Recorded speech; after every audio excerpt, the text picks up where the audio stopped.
My husband's sister smiled at me across the dining table when it happened. The late afternoon light spilled through my in-laws' kitchen window, turning the steam from the rice cooker into a soft white haze. The air smelled like coriander and fried shallots. Everyone was talking at once, Daniel teasing his mother about overcooking the fish, his father asking about the new project site, his sister Hannah laughing as she topped up my glass with iced tea.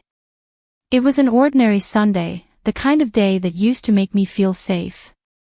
Daniel's phone buzzed on the table beside my plate, the vibration nudging the cutlery. He had gone to the bathroom, leaving it face up. The screen lit with a preview banner. From Hannah. She's so clueless. Just make sure she signs before month end. For a second, I thought I misread it. My eyes flicked to Hannah. She was still smiling, tucking a strand of hair behind her ear as she asked my mother-in-law whether the dessert was ready. Her face didn't match the words on the screen. The phone buzzed again. Hannah, you know she trusts you.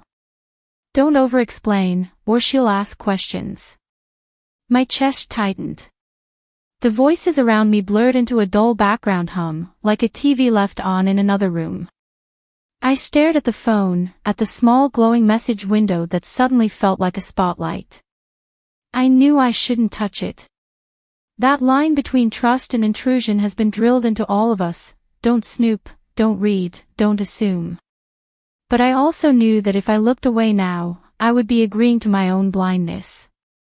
My fingertips hovered, hesitated, then slid across the screen. The chat thread opened. I saw snippets, older messages, blue and gray bubbles stacked in quiet betrayal. Hannah, put the paper on top of the bills. She'll just sign. Daniel, I'll tell her it's about the refinancing. She hates numbers. Hannah, exactly. She doesn't need to know whose name it's really in. My heart started pounding so loudly I could hear it in my ears. Lena, what do you think? My father-in-law asked suddenly. I jolted. The room snapped back into focus, the clink of plates, the faint whir of the ceiling fan, the smell of sambal in the air. I locked the screen with shaking fingers and placed Daniel's phone exactly where it had been. Yes, Pac. I forced my voice to stay level. He gave me a warm smile. I was asking if the spices are too strong. You're the sensitive one in this family. I managed a small nod.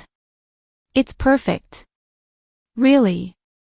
Across the table, Hannah caught my eye and smiled, that same gentle, familiar smile. The one I'd trusted when she said I was like a sister to her. The one that now sat next to the words, "She's so clueless," on my husband's phone. I curved my lips into what I hoped passed for a normal smile. But inside, something had shifted, quietly, decisively. The room was the same, the food the same, the people the same. Only I had changed. And I knew, with a clarity that made my skin prickle, that whatever they wanted me to sign before month end had nothing to do with my future being safe. My name is Elinora, but everyone calls me Lena. Until that Sunday, I would have told you I was lucky. I had a husband who made people laugh at parties, a small but bright apartment Daniel and I had renovated together, and in-laws who called me our daughter instead of our son's wife. On paper, my life looked stable. Predictable. Solid. On the subway home that night, Daniel dozed beside me, his head tilted back, headphones still in. The fluorescent lights flickered against his face, softening the faint stress lines that had appeared over the past year. I watched him, and in the reflection of the window, I watched myself, eyes too wide, fingers worrying at the hem of my sleeve. Just make sure she signs before month end. The words looped in my mind like a subtitle I couldn't turn off. Our apartment was mortgaged in his name. That had been the plan, because his credit score was cleaner, his salary higher. I'd poured my savings into the down payment and the renovations. The scratched oak table, the soft gray sofa, the kitchen tiles I'd chosen after scrolling through design blogs, every detail had a little piece of me in it. But nothing on any document said ours.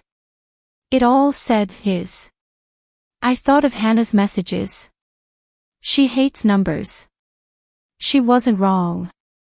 I work as a pediatric nurse. I spend my days counting breaths, adjusting 4 drips, measuring temperature, not reading loan contracts. When Daniel brought home papers, I trusted him.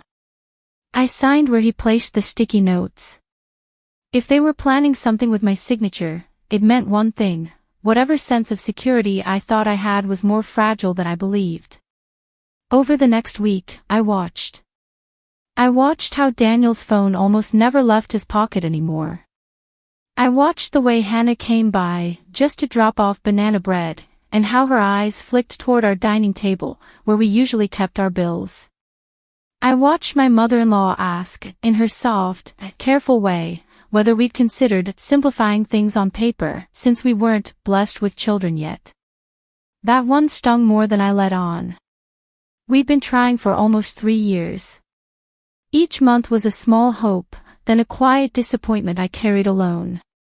What was I at risk of losing? Not just money, not just walls and furniture. If something went wrong, if Daniel left, or if something happened to him, I could lose my home overnight. I could lose the comfort of walking through a door that felt like mine. I could lose the right to say, "This is where I belong." I could also lose my reputation in this family.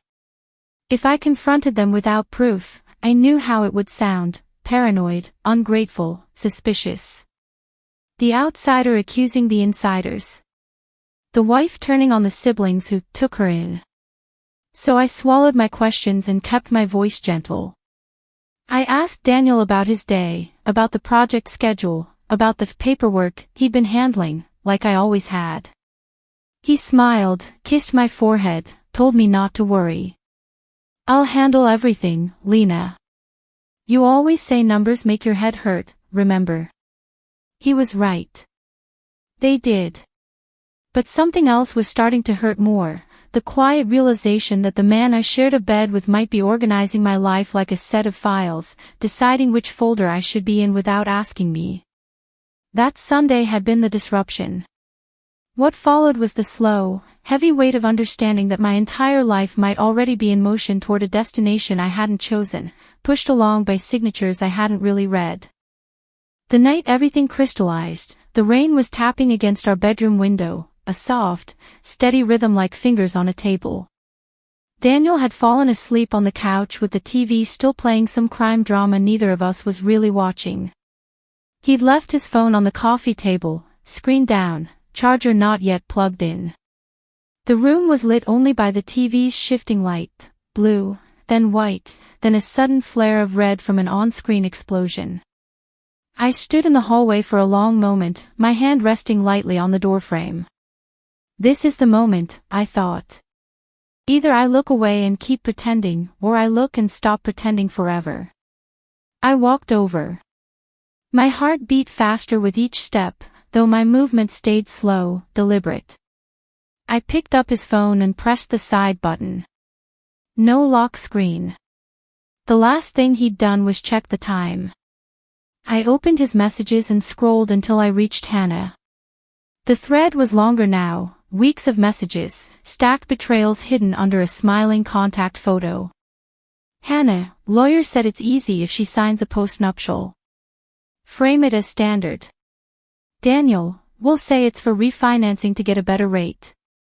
Hannah, exactly. She's too sweet to suspect anything. That's the type you have to protect assets from. They're the ones who'll cling if something happens. I read that line 3 times, as if the words might rearrange themselves into something kinder. Protect assets from. Not protect me. Protect himself. From me. Further up the thread, I saw a photo, an image preview of a document. My hands went cold. It was a scan of a formal-looking contract. At the top was Daniel's full name. The heading read, Postnuptial Agreement, Spousal Property Rights. Some lines were blurred by the resolution, but a few phrases were visible. waives any claim, sole property, no entitlement upon dissolution. My finger trembled as I tapped the image and zoomed in. Underneath, I saw my own name typed neatly, waiting in an empty space marked spouse. There was another attachment, a screenshot of a bank statement. I recognized the date. It was from the month I'd transferred my life savings to help with the down payment. The transaction description read, gift from spouse, no repayment. I remember that day. I'd made coffee for both of us and told Daniel, here. This is everything I have. For our home. He'd kissed me, told me he'd never forget my trust. Apparently, he had. Or maybe he remembered it too well. Maybe that's why he'd felt safe turning my future into a line item. I forwarded the attachments to my own email, my fingers moving with a calm I didn't feel. Then I scrolled further. Hannah, once she signs, you're protected. If things go bad, she walks with nothing, and the apartment stays in the family. Daniel, she'll sign. She always does. She thinks we're a team.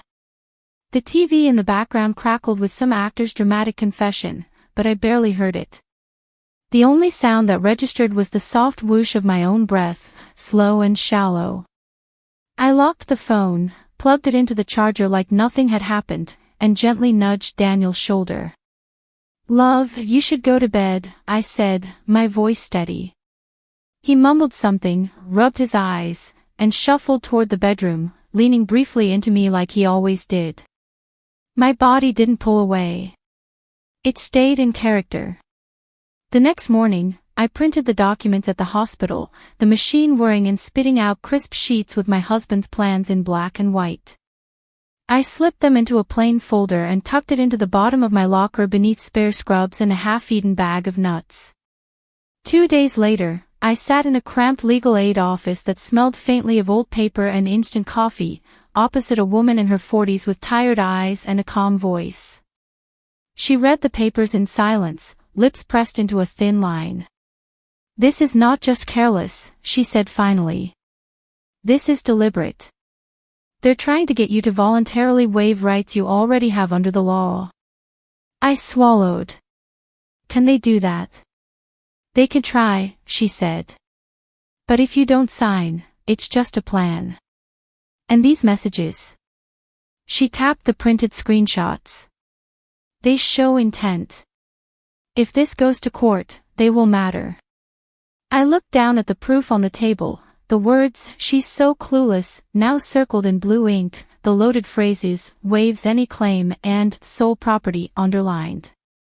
For the first time since that Sunday, I didn't feel clueless. I felt awake. And quietly, in that small office that smelled like dust and coffee, the first outline of my revenge took shape, not out of anger, but out of something steadier. Self-respect. The night I chose to read the message aloud, the house was full. We were at my in-laws' place again, this time for what Hannah called a family planning meeting.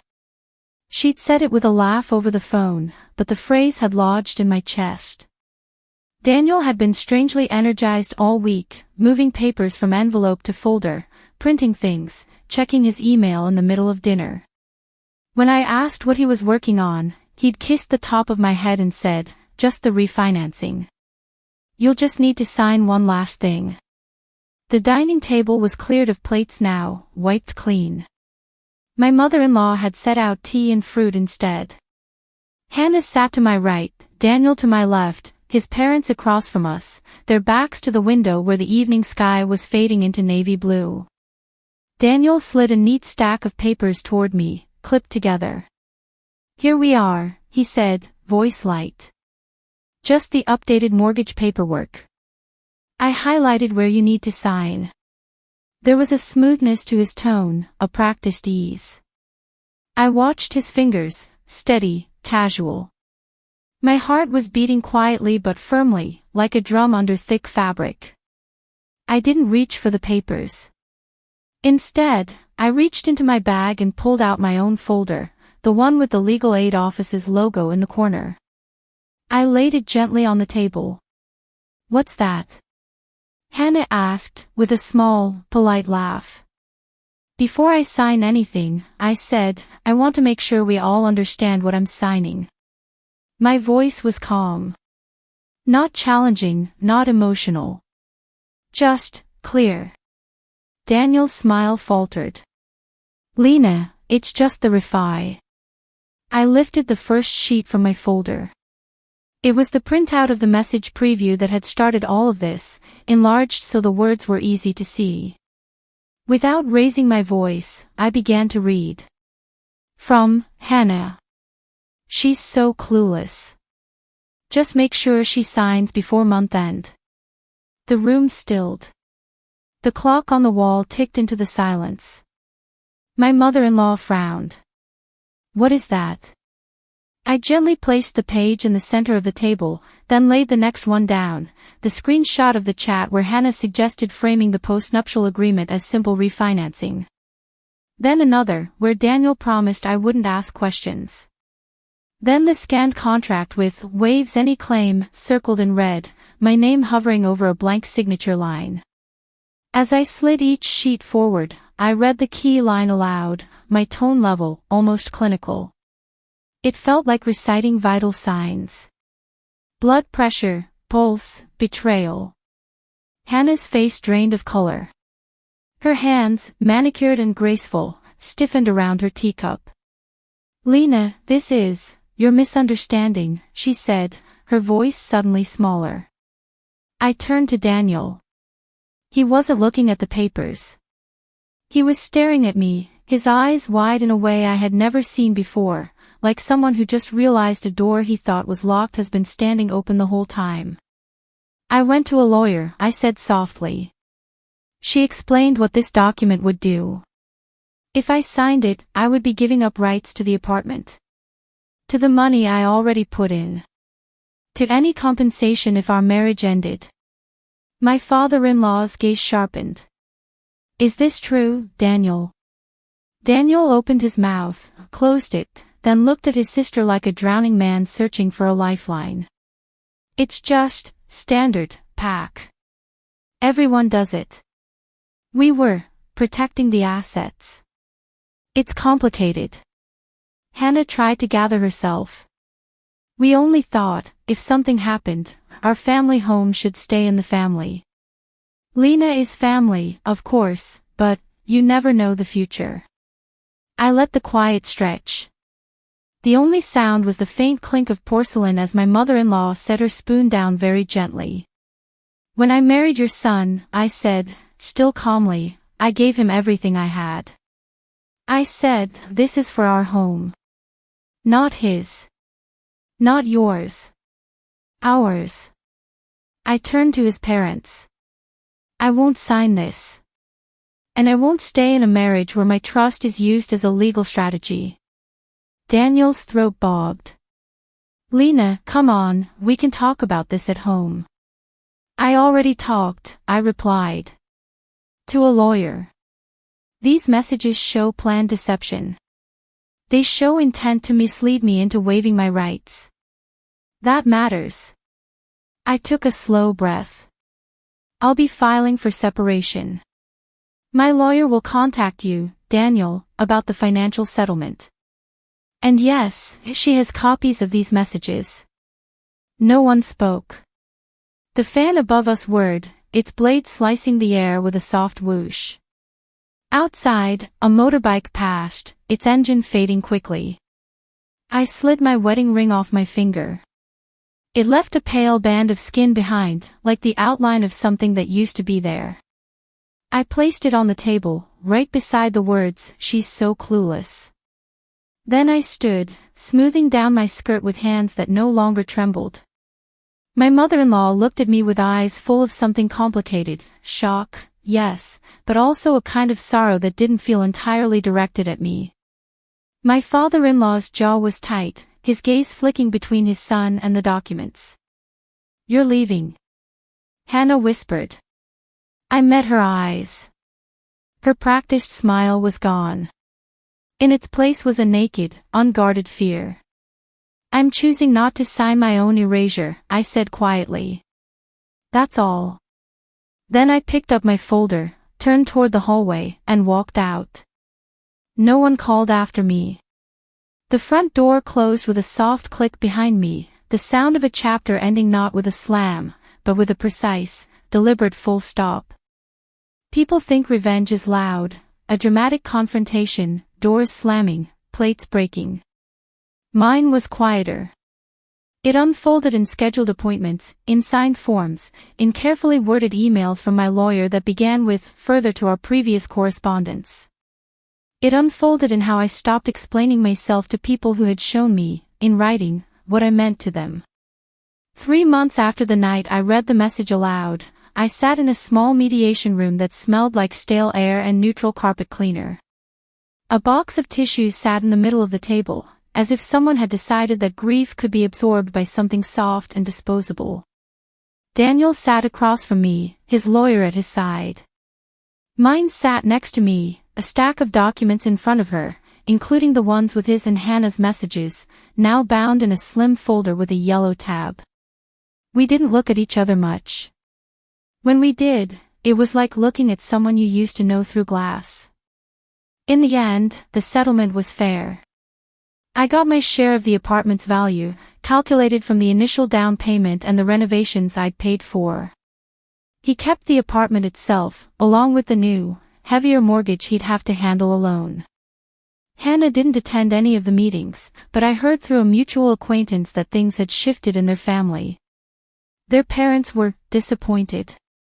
The word sounded mild, but I knew in that house, disappointment was heavier than anger. It lingered longer.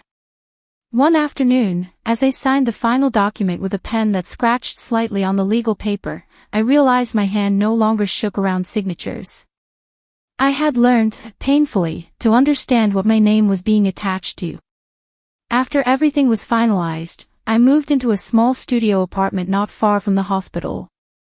It was nothing like the place I'd left, no custom tiles, no oak table, just a narrow bed, a second-hand desk, and windows that looked out over a row of trees and the backs of other buildings. The first evening there, I sat on the bare floor with a mug of instant coffee, listening to the muffled hum of my new neighborhood, the distant bark of a dog, a television somewhere playing a game show, someone laughing on the street below. It felt honest. No one here was pretending anything was perfect. I opened my laptop and clicked into a folder I'd named Evidence months ago. The screenshots, the contracts, the annotated notes from my lawyer, they were all there, lined up in neat rows of file names. For a moment, I hovered over the delete key. Instead, I created a new folder called History and dragged everything inside. I moved it to an external drive and slid the drive into a small box along with a single printed photo of Daniel and me at our old apartment, taken before we moved in, standing in the empty space, grinning, holding the keys. On the back of the photo, I wrote in blue ink, "I believed you. Then I believed myself. The second belief saved me." I closed the box and tucked it onto the highest shelf of my small closet, where I wouldn't see it every day. My revenge had never been about destroying Daniel or Hannah. The messages, the exposure, the legal settlement, those were consequences of their own choices. The part that belonged to me was quieter. I had refused to sign away my own worth and then kept walking, even when the ground felt uncertain. In the months that followed, my life didn't become magically bright. There were lonely evenings, awkward explanations to friends who asked where Daniel was, nights when I lay awake staring at the ceiling, wondering if I should have noticed everything sooner. But there were also small, steady lights. Buying my own set of cheap plates and knowing their receipt had only my name on it. Planting a little pot of herbs on the windowsill and watching them grow under my care alone. Laughing with a colleague over bad hospital coffee and realizing I wasn't carrying a secret weight in my chest anymore.